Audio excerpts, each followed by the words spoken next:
थे संग में थी नेकी बदी, हाथ खाली थे संग में थी नेकी बदी, मुझको महसूस होने लगी थी कमी, मुझको महसूस होने लगी थी कमी। जो कमाया था धन झूठ से साच से, जो कमाया था धन झूठ से साच से, वो खजाने गड़े के गड़े रह गए, वो खजाने गड़े के गड़े रह गए। लेके डोली पिया द्वार पर आ गए, लेके डोली पिया द्वार पर आ गए, मेरे अरमान सजे के सजे रह गए, मेरे अरमान सजे के सजे रह गए। और क्या कहा कि नाम जिसने लिया पार वो हो गए, नाम जिसने लिया पार वो हो गए, बाकी भव में पड़े के पड़े रह गए, बाकी भव में पड़े के पड़े रह गए। भाई साहब पानी साइड से हटा दो, थोड़ा डिस्टर्ब हो रहा है, साइड में आ जाओ। ये पानी बहुत देर चलेगा, गिलास निकालोगे करोगे, घर आ जाओ साइड में। पानी बंद कर दो। तो प्रेमियों, जब वो डोली लेकर दरवाजे पे आ जाएगा ना, अब तुम कहोगे भैया अब क्या करें, अब तो आ गया, अब तो कुछ उपाय नहीं, अब तो उनकी शरण में जाए। बच्चों का मुंह देख रहे हैं तो बच्चे रो रहे हैं, पत्नी का मुंह देख रहे हैं पत्नी रो रही है, माँ का मुंह देख रहे हैं माँ रो रही है। अब कोई का उपाय चल सकता है? नहीं चल सकता, कोई उपाय नहीं चल सकता। तब तुमको याद आएगी कि अगर परमात्मा की शरण में चले गए होते तो आज परमात्मा केवल साथ दे सकता था, इंसान साथ नहीं दे सकता था। विश्वास नहीं। तो प्रेमी, उस समय तुमको याद आई तो क्या आई कि फिर पछताए क्या हुआ जब चिड़िया चुग गई खेत। खेत तो तुम्हारा उजड़ गया, अब तुमको पछताने से क्या मिला? इसलिए समय रहते चेत जाओ, संत कहते समय रहते जाग जाओ और संतों की शरण में आ जाओ। संतों की शरण में आने से तुमको बहुत बड़े बड़े लाभ मिलेंगे। इतने लोग बैठे ऐसे नहीं बैठे, इनको कुछ ना कुछ लाभ जरूर मिला होगा। आर्थिक लाभ, शारीरिक लाभ, मानसिक लाभ, कुछ ना कुछ जरूर हुआ होगा। तभी कहते गुरुदेव बड़े सच्चे। एक बहन हमें मिली, कहने लगी पता है बहन जी, उन्हें कही क्या? बोले इनसे सच्चा कोई है ही नहीं। हमने कहा है को? हमने हमें तो नहीं लग रहे सच्चे। बोले अरे इनसे सच्चा कोई नहीं। हमने कहा है को? बोले मेरे सारे बिगड़े काम, मेरे सारे बिगड़े काम इन्होंने ही बनाए। तो पता है, हमने कहा तुम्हारे बनाए तो मेरे बना देंगे। तो आपसे हमको भी विश्वास पक्का हो गया, हमको भी विश्वास पक्का हो गया। तो प्रेमियों, ये सबकी बिगड़ी बनाने वाले, और जब बिगड़ी चीज होती तो कहाँ जाती है? दुकान पे जाती कारीगर के पास कि मेरी जो मशीन बिगड़ गई इसको बना देना। ऐसे हम बिगड़े जीव हैं तो किसकी शरण में आए? रगड़ाने लगा। ये सही है। तो किसकी शरण में आए? गुरुदेव की शरण में आए हैं। तो गुरु महाराज हमारी बिगड़ी बना देंगे। ये विश्वास रखना, भरोसा रखना। मेरी बिगड़ी कौन बनाएगा? मेरी बिगड़ी बनाएंगे तो मेरे गुरुदेव बनाएंगे, और कोई बनाने वाला नहीं। जय गुरुदेव, जय गुरुदेव, जय गुरुदेव। लाइट कम हो गई, चलन। तो प्रेमियों, हमारे कारीगर कौन है? हमारे गुरु महाराज। कौन है कारीगर? हमारे गुरु महाराज हैं। हम बिगड़े लोग किसके द्वारा बनाए जाएंगे? गुरु महाराज के द्वारा अच्छे कर दिए जाएंगे।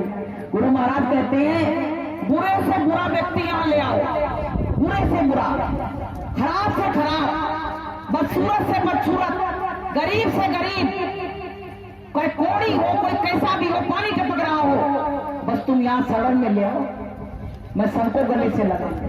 लेकिन इंसान अगर देख लेना किसी इंसान को कि कोई रोग हो गया है तो 10 फुट दूर बैठेगा। लेकिन भगवान कहता है कि हम तो हमारे सब जीव हम किससे नफरत करेंगे, ये बताओ पहले। वो कहता जी हमारे सब जीव हम किससे नफरत करेंगे। तो प्रेमियों, अगर अपनी बिगड़ी को सुधारना है तो हमको अपने गुरु की शरण में आना ही पड़ेगा और गुरु से माफी मांगनी ही पड़ेगी, तभी हमारा काम होगा। तो प्रेमियों, ये लोग सत्संग करवाते हैं, किस लिए करवाते हैं? जैसे पहले लोग सत्यनारायण की कथा कराते थे, क्या कहते थे कि मेरा ये काम पूरा हो गया, अब हम पूर्णमासी के दिन सत्यनारायण की कथा करा देंगे। तमाम माताएं मैंने भी कराती हैं, अच्छी बात है, कथा कराती, चलो कुछ तो भाव भक्ति है कम से कम। लेकिन जब तुमको पूर्ण सत्य का ज्ञान हो जाए तब ये कथा तुमको अच्छी नहीं लगेगी, ये कथा अधूरी है।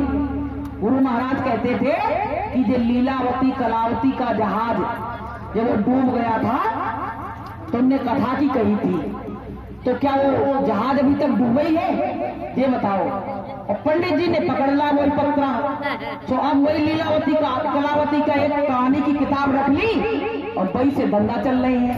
लेकिन हम कहां से आए, हमको कौन लेके यहाँ आया, हमको कहाँ जाना है, मेरा घर कहाँ है, इसका बोध आज तक किसी पंडित जी ने नहीं कराया। क्योंकि कहा गया कि जो जाने सो देहि जनाई, जानती तुम्हें हुई जाई। जो जानेगा वही तो जनाएगा। गुरु महाराज को उसका भेद मालूम था, सत्यलोक का अनामी धाम का, तो गुरु महाराज ने बताया। और जिसको मालूम ही नहीं है कि इसके आगे कुछ और भी है, तो कैसे बता देगा। तो प्रेमियों, हमको कैसे गुरु की तलाश करनी चाहिए? सुजाता गुरु की, सुजाता गुरु की। जो जानेगा यहाँ आने का रास्ता वही तो बता पाएगा, वरना कोई बता नहीं सकता है। गुरु महाराज उसका पूरा भेद हमको बताते थे। तो बताइए, गुरु महाराज वहां जाते थे तभी तो बताते थे, वरना बता ही नहीं सकते थे। इसलिए प्रेमी भाई बहनों, हमको ऐसे गुरु महाराज मिले, हमको धर्म में पढ़ने की जरूरत नहीं है। लेकिन जिसने ऐसे भ्रमित गुरु को पकड़ा हो, कहा गया कि कनफू का गुरु हद का। बहुत लोग गुरु का करते पता है, कहते आ जाना तुमको गुरु दक्षिणा देंगे। कैसे देंगे गुरु जी? कहते एक चद्दर उड़ा के कान में फूंक देंगे और वही नाम लेते रहना। हमको इतने लोग मिले तानसेन मकबरा में, कहने लगे बहन जी एक बात बताएं। क्या बात है? कहने लगे अगर एक गुरु कर लो तो दूसरा करना नहीं चाहिए। तो हमने कही पता है हमारे गुरु महाराज ने क्या कही है कि जा गुरु ते भ्रम ना मिटे और भ्रांति न मन की जाए, और सो गुरु झूठा जानिए और त्यागत देर ना लगाए। जिस गुरु से तुम्हारा भ्रम ही नहीं मिट रहा है, बोले सत्संग तो आप तक नहीं सुनाया, और मेरे उसमें कह गए कान में हरे कृष्ण हरे राम बस कहते रहे ना, तो तुम्हारा उद्धार हो जाएगा। हमने कही कहाँ रहते हैं? बोलो वृंदावन से आए थे। हमने बढ़िया बात है। हमने कही सुनो, हम तुम्हारे गुरु की बुराई नहीं कर रहे हैं, लेकिन तुम सत्संग सुनो, और इस सत्संग में तुमको ऐसा लगे कि ये गुरु महाराज सही बता रहे हैं, तो चाहे तुम कितने, जब तक गुरु मिले नहीं साचा, और तब तक गुरु करो बस पाचा। बदलने में कोई मुश्किल नहीं है, कोई तुमको दोष नहीं लगेगा। जब तक तुमको क्लियर रास्ता, शॉर्टकट रास्ता उस घर का न मिल जाए, तब तक तुम गुरु बदलते रहना। तो प्रेमियों, उनकी बात समझ में आ गई तो तमाम लोग जय गुरुदेव नाम की माला करने लगी। बोलिए प्रेम से। तो ये सत्संग इसीलिए होते हैं, भ्रम मिटाने के लिए। क्योंकि जब जीव सुनेगा, समझेगा कि मेरे गुरु ने तो केवल यही बताया था, आगे का कुछ बताया ही नहीं, तो पता है कहा गया कि कैसे आऊं मैं गुरु जी, कैसे आऊं मैं गुरु जी, बड़ी दूर नगरी, बड़ी दूर नगरी। कैसे आऊं मैं गुरु जी, कैसे आऊं मैं स्वामी जी, बड़ी दूर नगरी, बड़ी दूर नगरी। धीरे चलो तो डर मोहे लागे, धीरे चलो तो डर मोहे लागे, तेज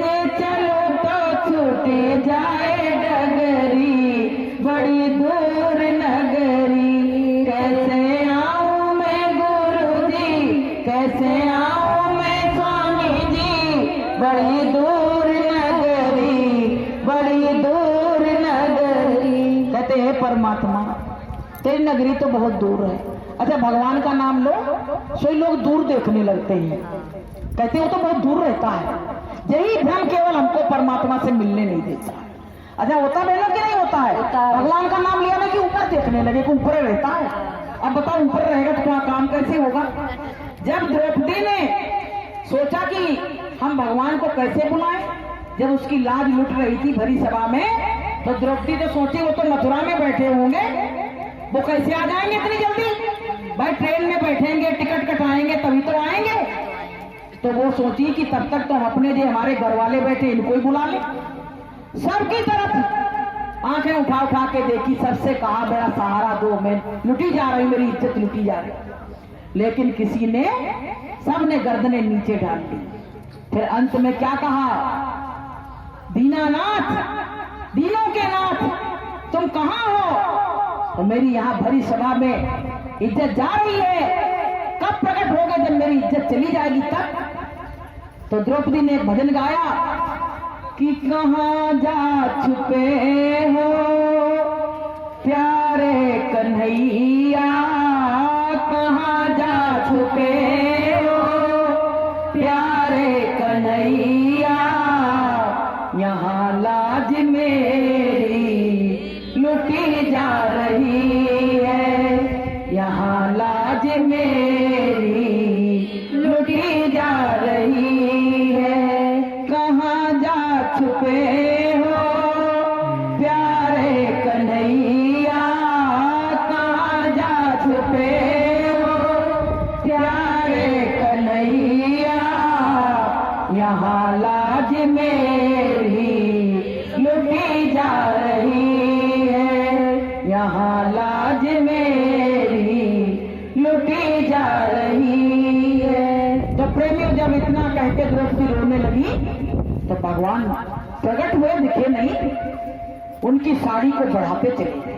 इतनी बड़ी कोई साड़ी होती थी? दुशासन खींचता गया, बढ़ती चली गई।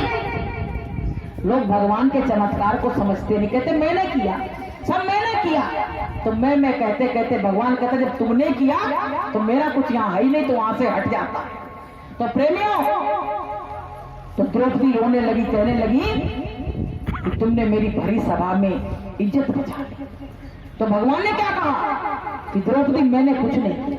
बताइए, हम लोग इतना सा किसी का कुछ कर दें तो कहते मैंने किया ना, तो उसका तो सब बिगड़ गया था। यही कहते ना, इतना अहंकार हमारे अंदर भरा। और लेकिन भगवान ने इतने बड़े बड़े काम किए, लेकिन कभी जीव पे एहसान नहीं बताया, कभी एहसान नहीं बताया। तो भगवान ने कहा पता द्रौपदी, एक बार चक्र सुदर्शन से मेरी उंगली कट गई थी, तो मेरी उंगली से खून निकलने लगा था, तो लोग मेरे उंगली में पट्टी बांधने के लिए कपड़ा ढूंढ रहे थे कि काहे से बांधे, काहे से बांधे। लेकिन द्रौपदी तुमने अपनी इतनी महंगी साड़ी फाड़ के मेरी उंगली में पट्टी बांधी थी, मैंने उसका बदला पटाया, मैंने कुछ नहीं किया। तो प्रेमियों, पता है क्या होता है कि भगत के बस में है भगवान, भगत के बस में है भगवान, भगत बिना तो कुछ भी नहीं है, भगत बिना तो कुछ भी नहीं है, भगत उसकी शान, भगत के बस में है भगवान, भगत के बस में है भगवान।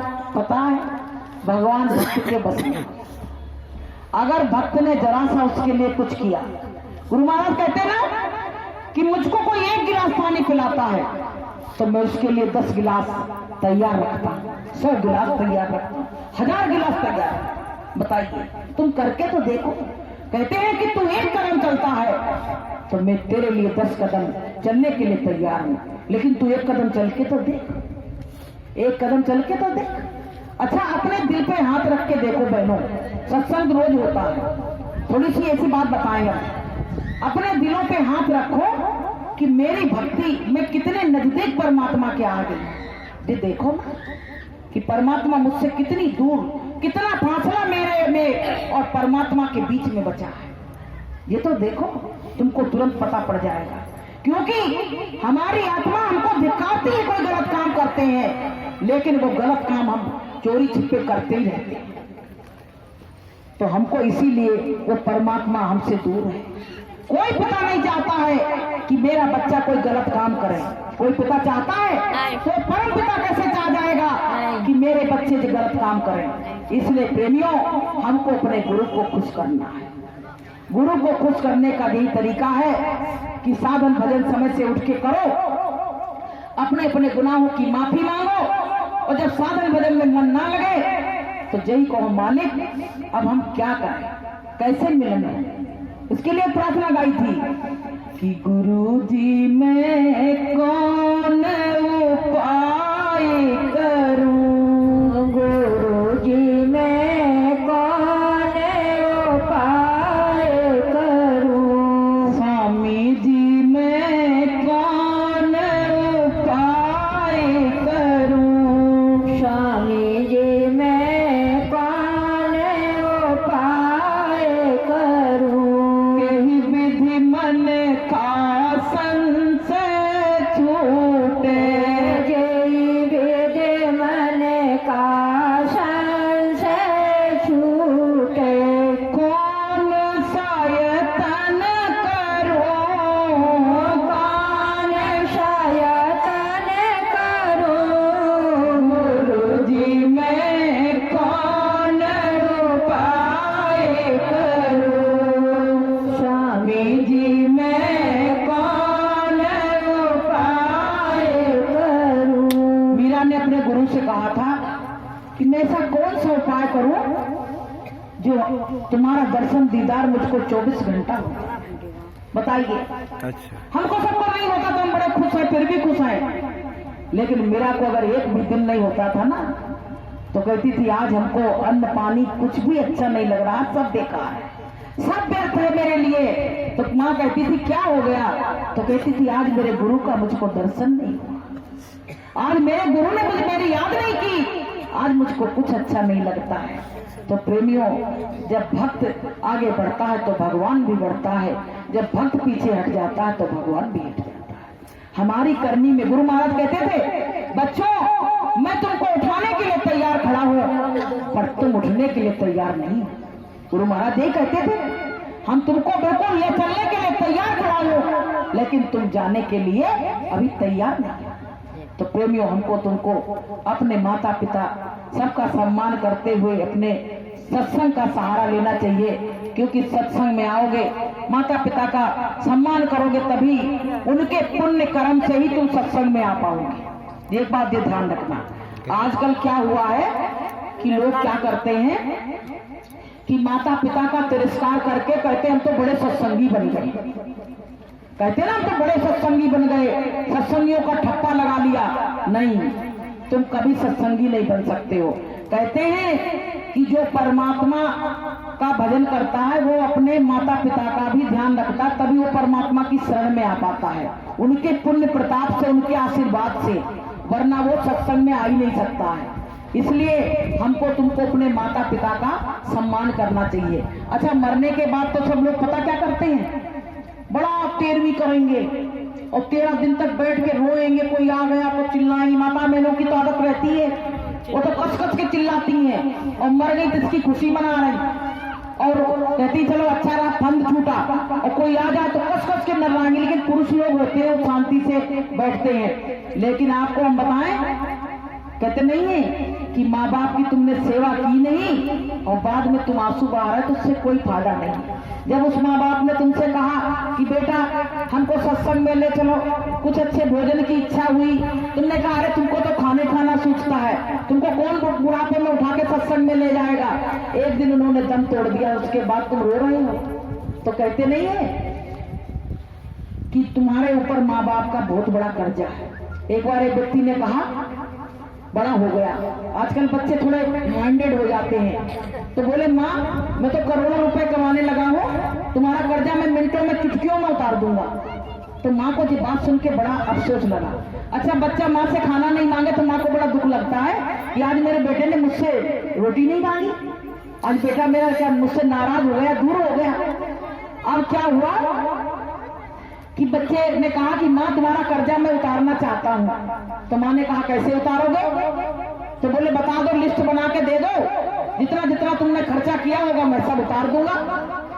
तो माँ ने कहा वो तो तुम उतार दोगे, लेकिन वो कर्जा कैसे उतारोगे जो 9 महीने मैंने पेट में रखा और उसके बाद जब तू पैदा हुआ ताकि बाद में मैंने तुम्हारी टट्टी और पेशाब में हम फुल सोए और खाना को खाना नहीं समझा, सोने को सोना नहीं समझा, उस कर्जे को कहां से उतारोगे? कहां से उतारोगे ये बताओ। हम तुमसे कहते हैं कि तुम वो 9 घंटे 9 महीने मैंने तुमको रखा, तुम 9 घंटे ही गोद में लेके मुझको थोड़ा सा सत्संग में ले चलो या कहीं मुझको भ्रमण करा दो, कर सकते हो? अब प्रेमियों कहने लगा मैं तो सब कर लूंगा, पहले तुम अपना कर्जा बताओ। तो माँ ने कहा बेटा तू आज मेरे कमरे में संग में सो जाना। तो बोले ठीक है। और रात में माँ क्या कहे कि माँ बार बार बीमारी का बहाना लेके कि बेटा जल्दी आओ मैं तो मरी, बेटा जल्दी आओ मुझको ये है, मुझको बाथरूम जाना, मुझको लेटरिन जाना। आप भैया वो तो परेशान हो गया, एक रात में ही परेशान हो गया। कहने लगे माँ तू मुझको पूरी रात परेशान कर, आज के बाद हम तुम्हारे कमरे में नहीं सोएंगे। तो माँ ने कहा बेटा तू तो मेरा कर्जा उतारने आया था, पूरी रात नहीं झेल पाया, मैंने जाने कितनी रातें झेली और तू एक रात मुझको झेल नहीं पाया, ऊपर से तू मेरा कर्जा उतार रहा था। तो कहा है कि बड़ा कर्ज है तुझ पे माँ का, तेरा फर्ज है कर्ज चुकाना, जिसने तुझे जन्म दिया दिल उसका नहीं दुखाना, दिल उसका नहीं दुखाना। बड़ा कर्ज है तुझ पे माँ का, तेरा फर्ज है कर्ज चुकाना, जिसने तुझे जन्म दिया दिल उसका नहीं दुखाना, दिल उसका नहीं दुखाना। कहते भगवान को तुम मंदिरों में ढूंढने जाते हो और घर के जो पहले देवता माँ बाप है उनको तुम रुला रहे हो। कहा गया कि तेरे जीवन में खुशियां हजार आएंगी, हजारों खुशियां आएंगी, कि तेरे जीवन में खुशियां हजार आएंगी। ले लो माँ की दुआएं तेरे काम आएंगी, ले लो माँ की दुआएं तेरे काम आएंगी। कहते भगवान से माँ की दुआ कभी टाली नहीं जाती। अगर माँ गाली भी देती ना बच्चे को तो वो लगती नहीं है, बल्कि और वो अमर हो जाता और उम्र बढ़ जाती है। माँ की गाली कभी बच्चे को नहीं लगती है, नहीं तो जाने कितनी बार बच्चा मरते। तो प्रेमी भाई बहनों हमको तुमको इन बातों का बहुत ध्यान रखना है। किसी के कहते नहीं है किसी के आंख में आंसू नहीं आने दो।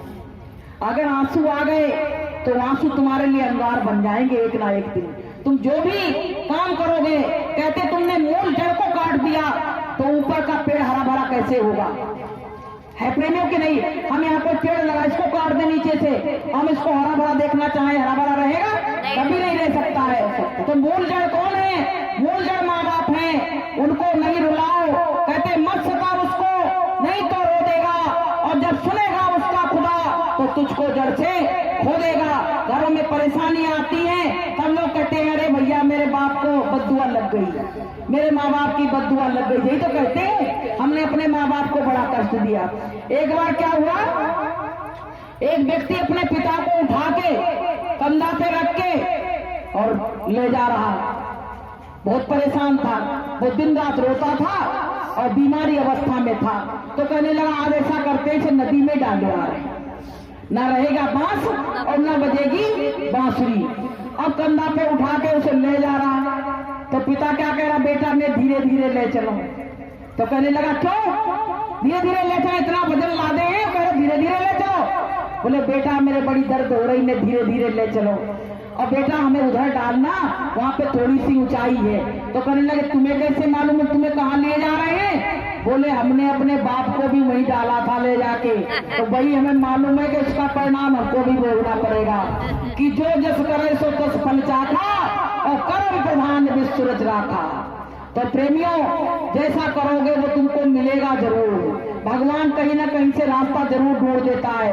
तुमने सास के संग बुरा किया तो तुम्हारी बहू भी आगे तुम्हारे संग अच्छा नहीं करेगी, वो बुराई करेगी। इसलिए कि भला किसी का कर न सको तो बुरा किसी का मत करना, फूल नहीं बन सकते हो तो कांटे बन कर मत रहना। भला किसी का कर न सको तो बुरा किसी का मत करना, फूल नहीं बन सकते हो तो कांटे बन कर मत रहना। अगर किसी का भला नहीं कर तो बुरा भी मत करो, बुरा भी मत करो, तो कम से कम समभाव में रहो तो उनको बुरे तो नहीं लगोगे। तो प्रेमियों, हमको तुमको इन सब बातों का ध्यान रखना है। सत्संग देखो एक ऐसी चीज है, पाठशाला है, इसमें तुम्हें सब बातों का ज्ञान कराया जाता है। हमको हमारी रहनी गहनी कैसी होनी चाहिए, समाज के प्रति मेरा व्यवहार कैसा होना चाहिए, अपने माँ बाप के प्रति कैसा व्यवहार होना चाहिए, हमको सुबह शाम क्या करना चाहिए, ये सब बातें सत्संग में बताई जाती हैं। और तुम समाज में चले जाओ तो समाज वाले तुमको ये बात नहीं बताएंगे, तुमको तो भलाई बुराई की बात बताएंगे। इसलिए प्रेमियों, ये दर ऐसा है कि यहाँ पता है कहा गया कि दरबार में सच्चे सतगुरु के दुख दर्द मिटाए जाते हैं। दरबार में सच्चे सतगुरु के दुख दर्द मिटाए जाते हैं। दुनिया के सताए लोग यहाँ सीने से लगाए जाते हैं। दुनिया के सताए लोग यहाँ सीने से लगाए जाते हैं। पता है ये दरबार ऐसा सच्चा है, तुम सच्चे मन से यहाँ आके अपनी विनती और प्रार्थना करो, देखो तुम्हारी पूरी होती कि नहीं होती। लोग वहां कहते हैं पटिया वाले पे गए, वहां जाते ही मनोकामना पूरी हो गई, गए तो विश्वास के साथ थे ना, इसलिए पूरी हो गई। तो यहाँ भी तो गुरु दरबार लगा हुआ है, यहाँ तुम आए सच्चे विश्वास से, लगन से, तो आप यहाँ से जाना तो गुरु महाराज तुमको कुछ ना कुछ दे के ही भेजेंगे, खाली हाथ नहीं। ये तो सबकी झोली भरते हैं, सबकी झोली भरते हैं, तो क्या आप लोगों की नहीं भरेंगे, सबको भरेंगे। तो प्रेमी भाई बहनों, हमको तुमको अपने मानवता, अभी हम मानव नहीं बन पाए अच्छी, हम कहते हैं सत्संगी है। सत्संगी पता है, सत्संगी बनने में तेल निकल जाएगा। और कैसे, हमको हर बात का, जो गुरु महाराज ने कहा, झूठ नहीं बोलना, कपट नहीं करना, बेईमानी नहीं करना, चरित्रहीनता नहीं करना, किसी को धोखा नहीं देना। तो प्रेमियों, ये सब काम करना है तो हम अभी हैं इस लायक बने क्या? अपने अंदर झांक लो, पता पड़ जाएगा कौन है साफ सुथरा। तो अभी जब बर्तन गंदा है तो दया कहाँ से आएगी? बर्तन साफ कर लो, एक जन्म नहीं, 2 जन्म नहीं, 4-5 जन्म में तो पार हो ही जाओगे। जितनी जल्दी पार करना है, बर्तन की सफाई करते जाओ और मालिक पार कर देगा। तो प्रेमी भाई बहनों, अब मास्टर जी आ गए हैं, हम अपनी बाड़ी को विराम देंगे, तो थोड़ा सा मास्टर जी भी आपको सत्संग सुनाएंगे। और मेरी वाणी से अगर कोई गलत शब्द निकल गया हो, कुछ ऐसी अनुचित बात निकल गई हो, तो अपनी बहन बेटी समझ के हमको क्षमा कर देना, क्योंकि सत्संग का ज्ञान हमको तो है नहीं। गुरु महाराज कहते थे मैं गधे को भी पलक लगा दूंगा तो गधा भी बोलने लगेगा। गुरु महाराज के जो शब्द हैं, तो वही गधा में पलक लगा हुआ है, बस यही समझ लो कि गधा के पलक लगा है, और जब तक उनका पलक लगा तभी तक गधा बोल रहा है, बाद में तो ढेचू ढेचू करेगी। तो प्रेमियों, ये सब मालिक की दया है, कृपा है, हम उनको ही अर्पण करते हैं। मेरे पास कुछ नहीं है देने को, हम क्या, जैसे आप वैसे हम। यहाँ हम कुर्सी पे बैठ कर जी मत समझना बहन जी के पास बहुत कुछ है, तो कुछ नहीं। जो दौलत आपको परमात्मा ने आपको दी, वही हमको दी। हम भी उसी रास्ते के राहगीर हैं, आप भी उसी रास्ते के राहगीर हो। तो ना कोई बड़ा है ना कोई छोटा है। जब गुरु महाराज कहते थे, मंच पे आते थे कि मैं तुम्हारा सेवादार हूँ, बताइए इतना बड़ा जो मालिक करामी धाम से आया, वो अपने को कह रहा, तो हम किस खेत की मूली है? तो प्रेमियों, मेरा कुछ नहीं कि तेरा तुझको अर्पण क्या लागे मेरा। तो मेरी बाणी से कोई गलत शब्द निकला हो तो अपनी बहन बेटी समझ के हमको क्षमा करना। बोलिए प्रेम से जय जय।